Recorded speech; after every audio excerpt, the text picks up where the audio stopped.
this lake. We're deep in the heart of it now. I don't know how much water we have. We haven't eaten in a really long time. And my glasses are fucking up because it's so hot. And I can't see and I'm walking in the mud. I don't know, man. This might be the stupidest thing I've ever done. Where I am.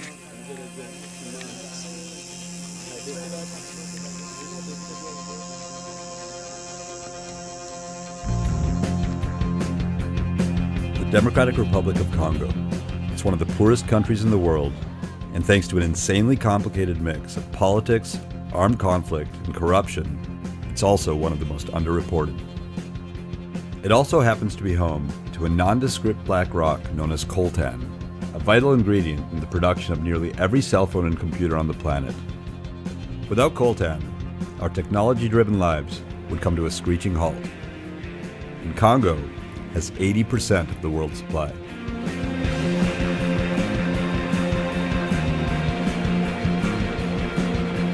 Congo also has cassiterite, gold, and a slew of other minerals that make the world go round. And you'd think that having so much of this stuff would be good for Congo, but the reality is far from the case. There's a reason they're called conflict minerals. Since the mid-1990s, armed groups have used these minerals to fund a series of fantastically complicated and horrifically violent wars. We have to kill them. We have to kill them. And as the tech boom drove up the price of these minerals, violence skyrocketed.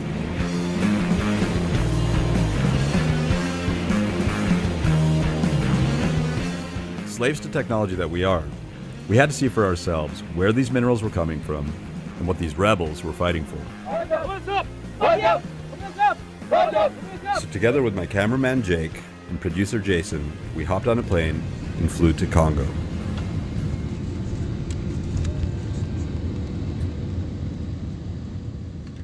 Our first stop was Kinshasa.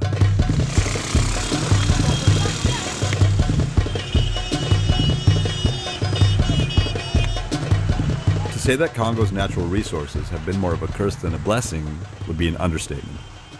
Conrad described this place as the vilest scramble for loot that has ever disfigured the human conscience. That was written in the 1800s. Right around the time that Belgian colonists were stripping the country of its rich supply of ivory and rubber, killing nearly half the population in the process.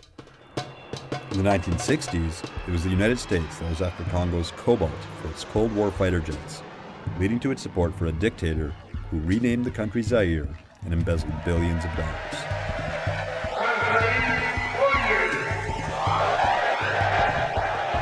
Today, it's the global demand for technology that is inadvertently fueling the conflict in Congo. The statistics we read are staggering. 5 million people have died in the Congo because of this conflict since the mid-90s till about 2007. It's a huge number, the most since any war since World War II. The government in Kinshasa says that the war is over. But Kinshasa is a long way from the jungles of eastern Congo, where most of the rebel groups and the minerals that finance them are located. So we needed to go east to find out what was really going on. One thing that had been drilled into our heads before we came to Congo was that you do not fly on Congolese airlines. This is a country whose aircraft are banned from European airspace. Last year, a crash that killed 20 people was the result of a crocodile escaping from a passenger's carry-on luggage. But with Goma being over 1,000 miles away, we didn't have much of a choice. And as it turned out, that flight would be the most comfortable experience of the days to come.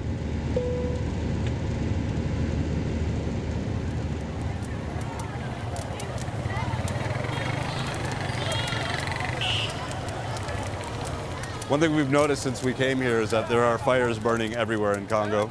I guess they're just burning their garbage. But it kind of feels apocalyptic at times. Watch out.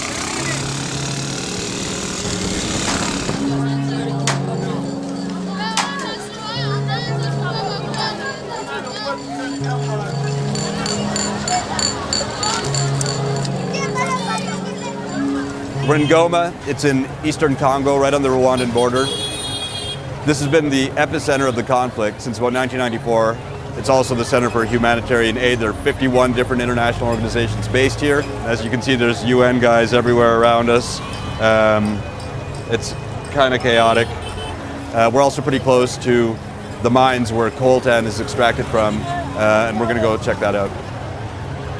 When we got to Goma, we met up with Tim Freitia, a veteran crisis and conflict photographer who's worked in Congo for years. He told us that we were underdressed for our trip to the cold mountain mining town of Numbi. So we went shopping. I've got a nice polo here.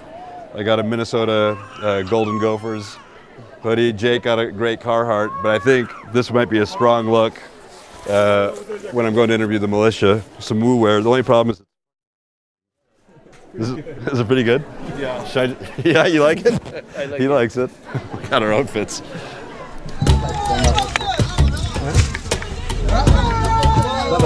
Nope, maybe not. Okay.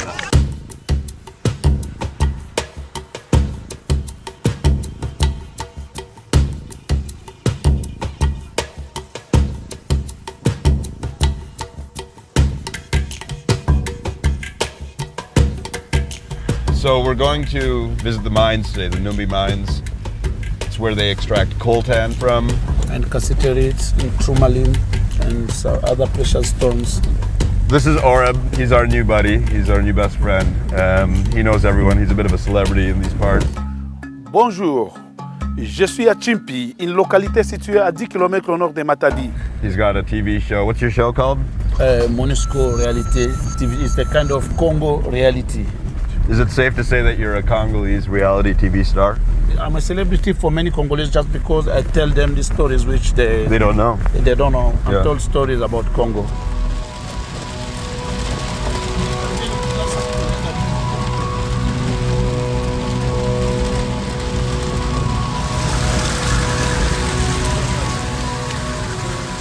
I've driven on a lot of, treacherous roads before, but this one seems to be the worst. We're still going up and up. Oh my God, I can't even look right now. This is completely fucked. Yeah. I saw vehicles which went down. Fall down the hill. Yeah, it's not a safe road. We figured that out. Despite the beauty of this place. Yeah, it's beautiful. Yeah.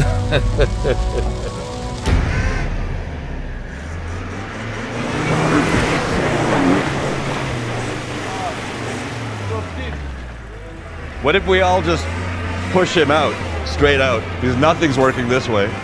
He's not getting anywhere.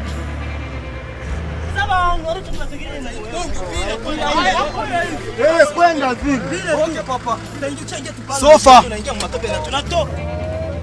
where did all these people appear from? Like, we're in the middle of nowhere.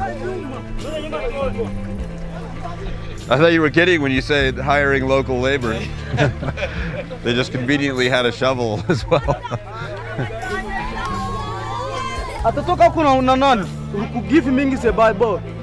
Like, as soon as we sank into the mud hole, the kids were all like, thumbs up, we got them. Now they're all here, and they're gonna work till they get us out, and they're gonna get paid.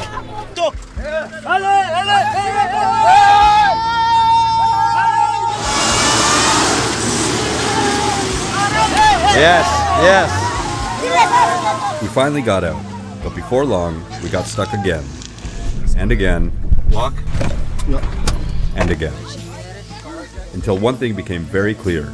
We were not making it back to Goma anytime soon.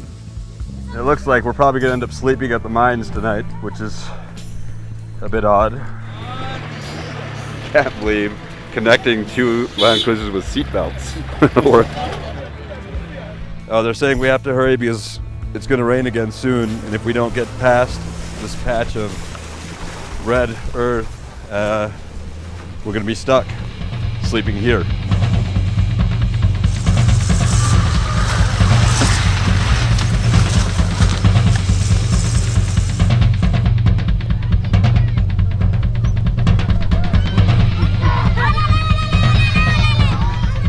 When we finally got to Numbi, we had to smooth talk the local officials into showing us the mines. So these are all the powerful dudes of the town. Yet another negotiation. Bonjour, Suresh. John. Nice to meet you. Ça va? This way?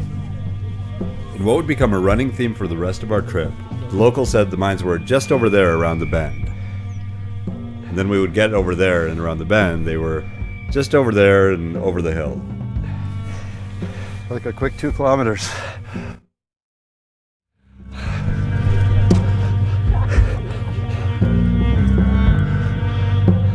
I'm about to pass out, Jake.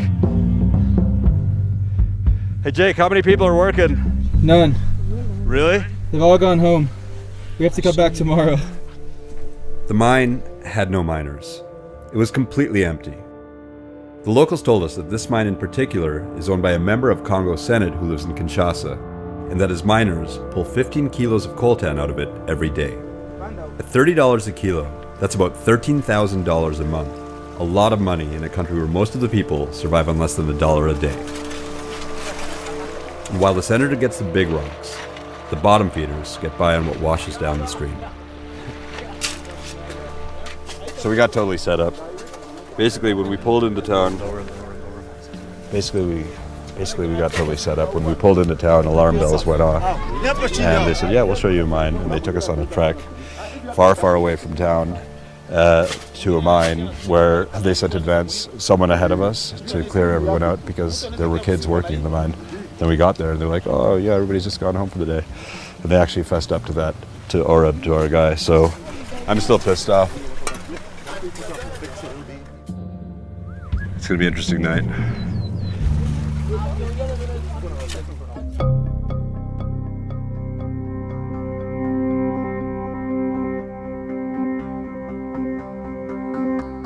Probably about 5:30 in the morning here in the Numbi mining town. This is a town with no electricity, with no running water. We basically got stranded out here, which wasn't really part of the plan. They didn't take too kindly to us initially, but they were even worried about our safety because we're in South Kivu and they're not used to this kind of thing. A bunch of foreigners spending a night here.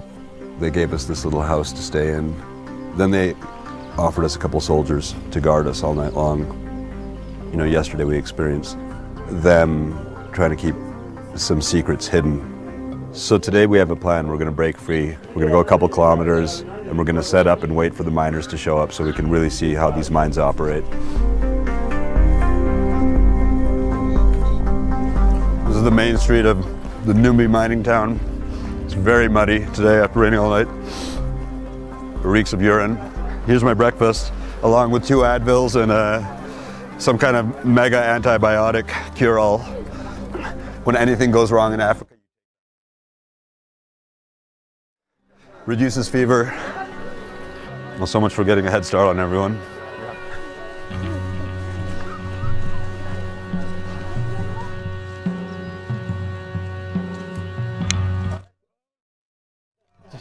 Jason, come here. It's like quicksand. It just kept going down. This is not gonna be fun.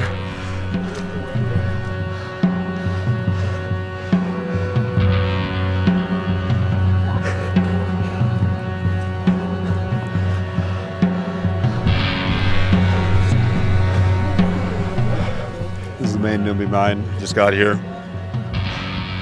These houses are all miners who work right here.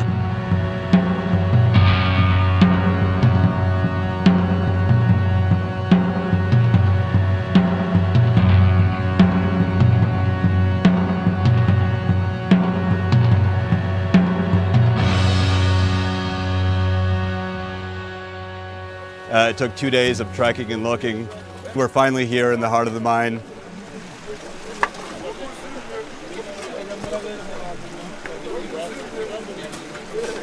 This is where all kinds of minerals are coming out of, everything from tantalum to coltan. This is what we call tourmaline. I can show you one we have the biggest one. They say that this is the most expensive. This is where they get it. You can see like this man is fortunate also because he got a block of stone which has everything. A lot inside. Yeah, it has a lot inside. It seems so primitive. You know, with their bare hands and with shovels, they're pulling it out, and a lot of it ends up in super high-tech devices. And you never think when you're using those devices back home that this is how it actually starts, and that without this process, it wouldn't exist or it wouldn't work. The mine that we finally saw was so different from the horror stories that we had heard. We were expecting to see forced child labor, inhumane conditions, and rebels everywhere. Maybe things were changing in Eastern Congo, or at least that's how this mine made it seem. In recent years, activist organizations in the US and Europe have been pressuring electronics companies into taking greater responsibility for keeping rebels out of their supply chain. And in 2010, the US Congress passed legislation forcing companies to declare their use of conflict minerals. Avant, il y avait des enfants, il y avait des femmes, il y avait les militaires, ils venaient comme ils voulaient. Et aujourd'hui, ce n'est plus le cas. C'est strictement interdit. Donc, dans toutes les carrières, c'est strictement interdit. Les enfants, les militaires et les femmes. And who gets the credit for this change? Is it the government in Kinshasa? Non, c'est le gouvernement. C'est le gouvernement. C'est le gouvernement qui organise tout ça. Parce que souvent, nous recevons les agents de l'État qui viennent nous montrer comment il faut maintenant travailler. Why did the government want to make these changes? Was it because of the pressure of Western corporations and governments? Pour ça, nous connaissons. Nous connaissons qu'il y a pression. Nous connaissons qu'il y a pression. Et que peut-être ce n'est pas au Congo seulement.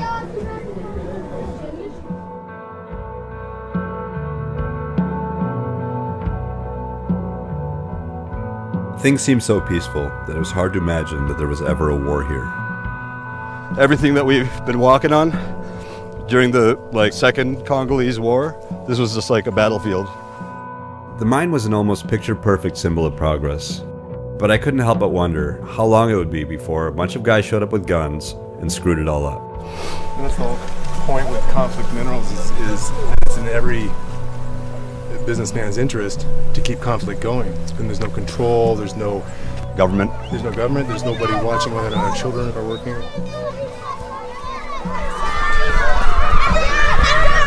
Our last stop in Numbi was the coltan storage facility, and not surprisingly, it was the nicest building in town.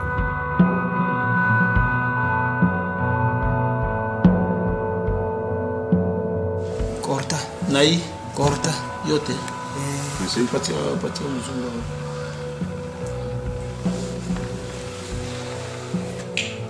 Wow. This is coltan. This is what it's all about.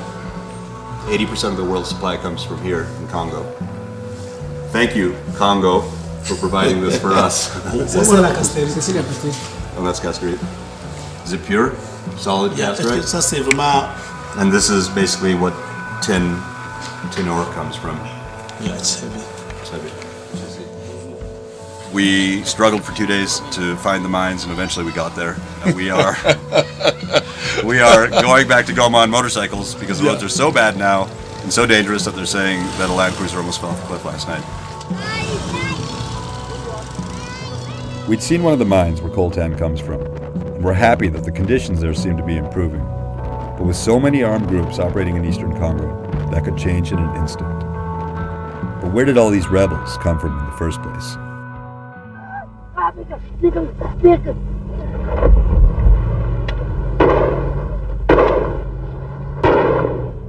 Most people know about the Rwandan genocide, Hutus killing Tutsis, but few understand how it led to a war in neighboring Congo. Here's a short version. Millions of Rwandan refugees streaming across the border. Among them, many of the Hutu soldiers involved in the genocide. Soldiers that the new Tutsi leadership in Rwanda wanted dead. Before long, Eastern Congo became home to a litany of armed militias supported by foreign countries.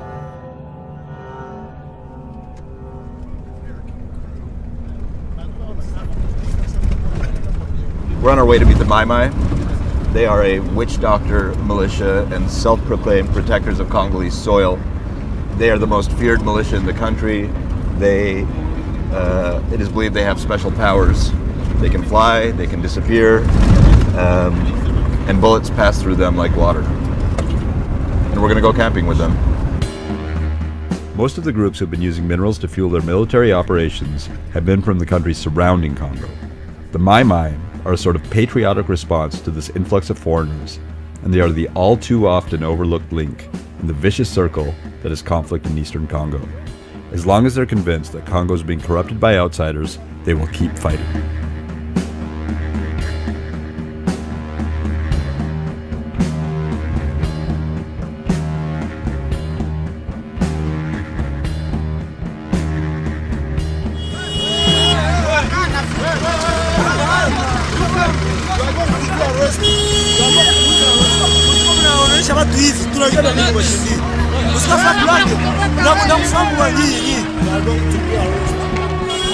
So we left Goma 3 hours ago, and on our drive here, again, beautiful Eastern Congo, stunning. But as we approached Masisi territory in this town that we're in now, things were getting worse. More humanitarian aid vehicles everywhere. Everybody here needs help. The locals, they're dirt poor and they're hungry. Horeb is going to talk to people, to sort shit out, make sure we don't get in any trouble as we proceed. The Mai Mai agreed to, let us in to their world, which we're really excited to see. This is the second time people thought I was Chuck Norris. They didn't even have a headband on.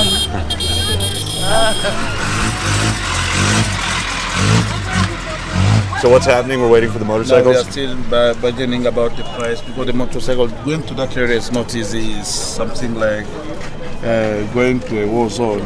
People here think that last time when they went there, they've been beaten by my mind when they took some people there. Then they are asking also guarantee that if when they spend night there, if we shall ensure that nobody will beat them and nobody will traumatize them. The further we got from Masisi, the reality of the situation we were heading into began to sink in. The various rebel groups that still occupy much of the bush are packs of battle-hardened, murderous thugs, whose names have become synonymous with the word rape. La guerre, on peut constater ici, nous sommes à Ville. Nous ici à Ville, nous pouvons dire que la guerre est terminée. Mais dans les faits forts, la guerre continue, puisqu'il y a des milices. Chaque mois, nous enregistrons 500 à environ 700 cas mensuellement de cas de violence sexuelle, là où nous intervenons dans le Nord Kivu. And the most notorious rebel group operating in Congo today is the FDLR, a Hutu power group tied to the perpetrators of the Rwandan genocide. Là, le FDLR occupe une grande place dans la commission, disons, le fait de commettre de la violence sexuelle envers les femmes.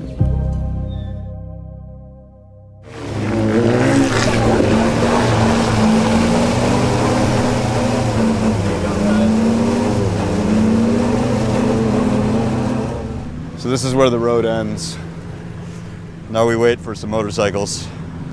We sat around waiting at a nearby UN post for the motorcycle guys we hired to arrive. Yeah, the same guys that were harassing us when we arrived to Masisi.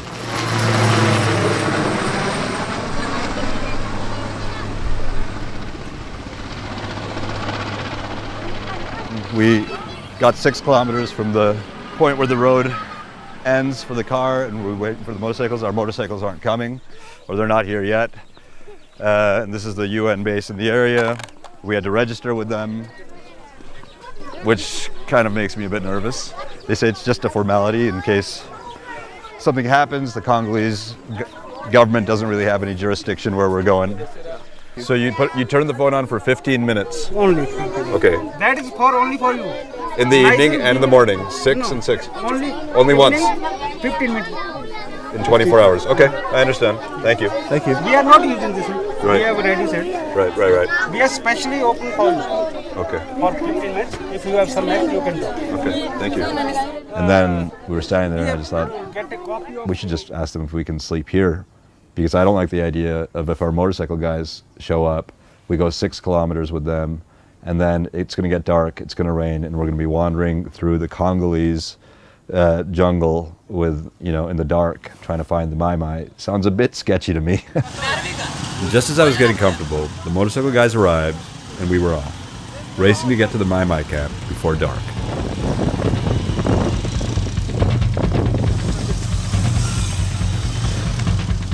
As we were riding deeper into the jungle, we got stopped by a bunch of young guys with guns. We'd been told that the Congolese military, the FARDC, were a little rough around the edges, but there was something about these guys that made us nervous. Hakuna shida, vinafikaka, tuwafanyie hekima. Leta niwafanyie. I want to write to them something so that they let us go. And that's when Horeb whispered to us that these guys were the dreaded Rwandan Hutu rebels, the FDLR. Basically, the last people in the world we wanted to run into. I knew that these people we met on the way, the Rwandans, and not Mai Mai, just because they are speaking in Rwanda, and this is what the Mai Mai don't do. Chie tulikatala kwa wale watu wanasemeka bongo kumbali. Nafona kiona ongea na mtu ndio anakuambia. Ndio maana turahisishia watu kama tunani. Mnapita. Kwambia wewe ukataka Ungituambia ona vile wanafanya. Ungituambia twende kwa kolonel ndio tukumshike na mko mnapita. This is what people know about the FDLR. And if you don't collaborate also, you can pay your life. We'd heard rumors that for some reason the Mai Mai and the FDLR were working together, but it wasn't until the creepy commander of their outpost gave us 4 of his armed guards to take us to the Mai Mai camp that we actually believed it. So we continued our journey through the jungle at night.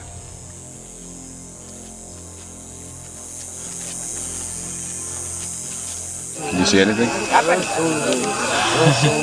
I don't know how far we are from the final destination, the Mai Mai camp, but it's late. We're deep in the heart of it now. I don't know, man. I think this might be the stupidest thing I've ever done. want to confirm where I am and get a good man. How far are we?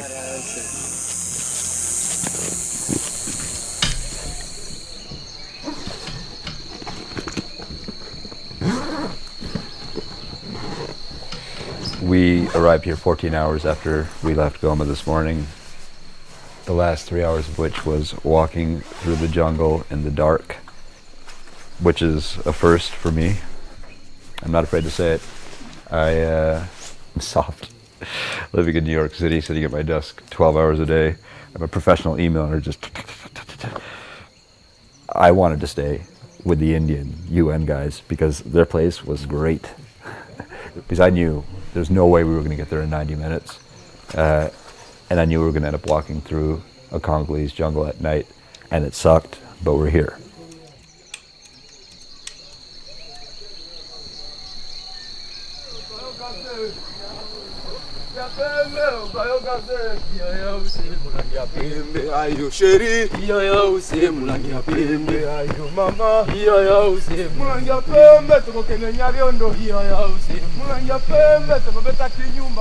We're in the Mai Mai camp right now.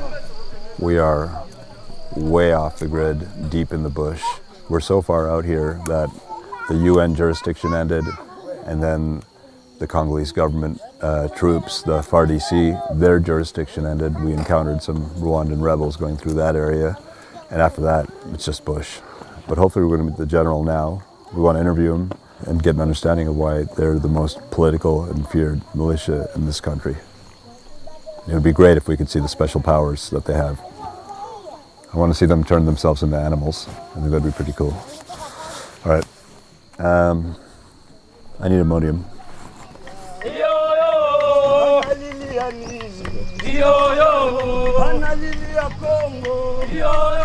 The term Mai Mai is shorthand for the wide assortment of local militias in eastern Congo. General Janvier is the leader of a group known as the Patriotic Alliance for a Free and Sovereign Congo, also known as the APCLS. The thing about rebel leaders is that much of their power lies in their mystique. They don't want to seem overeager to meet the press. So we had to wait around until the general could carve some time out of his busy schedule to meet with us.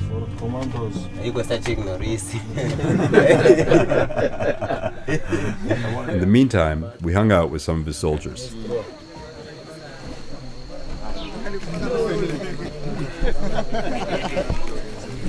Horeb, how many times has he been shot?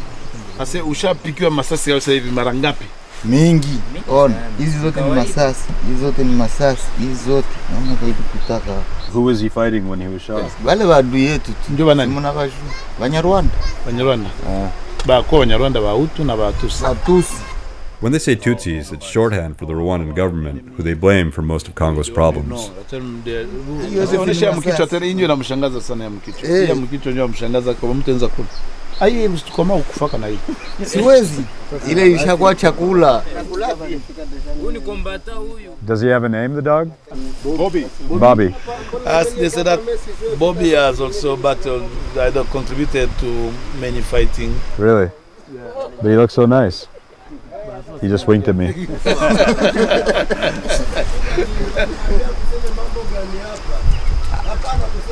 Atuseme kitu. Just as our friend was ordered to stop speaking, we received word that the general was finally ready to see us. But in order to do so, we had to cross one of the sketchiest Lord of the Flies-esque bridges imaginable. And were led to an even more remote encampment. Then, after being surrounded by heavily armed guards and meeting the general's secretary, who meticulously transcribed our every word, the general finally granted us an audience. We can start? Yeah. Okay, Monsieur le General, thank you for your time. My first question is, since the time of Belgian colonization, the natural resources of this country have been taken from the Congolese people. As the protectors of Congolese soil, what is your view on the mining that's taking place in the country and the way foreign corporations and governments are involved with that? Ninaweza kukueleza kama ikiwa mali ya Kongo inaliwa kienyeji ni sababu Kongo inaongozwa na watu ambao wanatoka nje ya nchi. Kuna watu ambao hawaoni, lakini nchi yetu imeuzishwa na imevamiwa, hivi hatuna independence. Independence hatuyaipata juu ya nini? Sababu tuko kolonize na zile nchi ndogo ndogo sana ambazo zinatuleta haya kusema tukue kolonize na Rwanda. Wale watu warudishiwe kwao, sio wakongomani, sisi tunajua wakongomani. It seemed like Janvier's beef was not with foreigners in general, but with the current government of Rwanda. So I was starting to understand why they team up with the FDLR. It seems to me that you have a common enemy with the FDLR. And I'm wondering, are you friends with them? And also, do you think that they should leave this country along with the rest of the Rwandans? Wote wanapasha kurudia kwao. FDLR na Mtusi biko pamoja. Tunawaona wanatembea pamoja. Si ndio? Now I was totally confused. Were they or weren't they allied with the FDLR?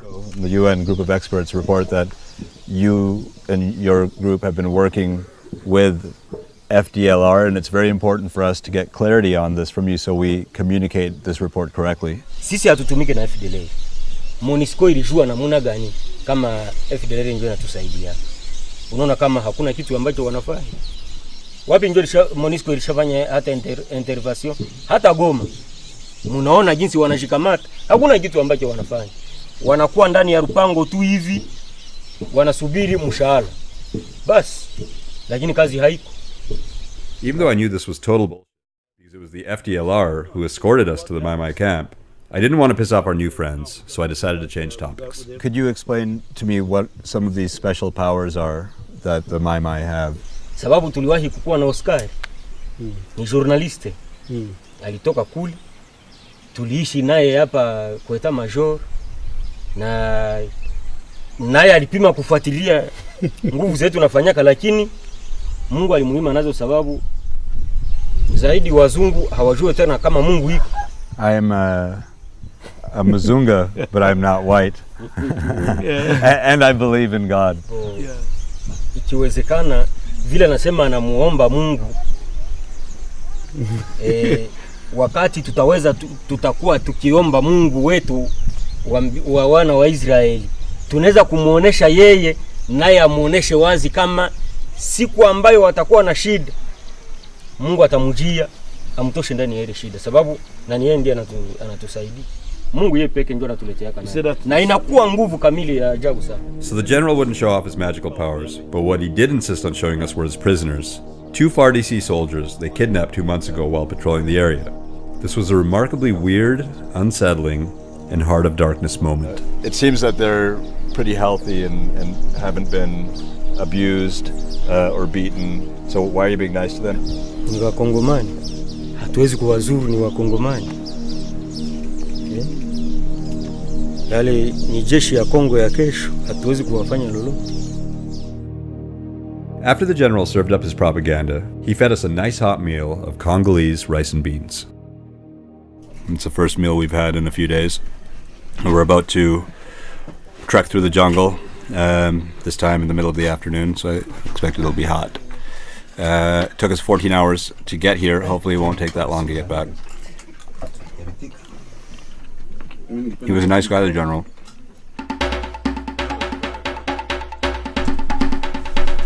On our trek back, we managed to piss off the creepy FDLR commander. Punde si punde mtaingizana ile eneo unasema eti wameharibisha tena wamefanya hivi, ile mambo sipendi kwa siku. Got extorted by our motorcycle guys. What happened? Oh, they're holding out for like a whole lot more money. The UN guys are getting involved. And had our lives threatened by a bunch of locals drunk on 12% beer. But the strangest part of it all was that by this point, after just 1 week in the Congo, all this lunacy seemed completely normal.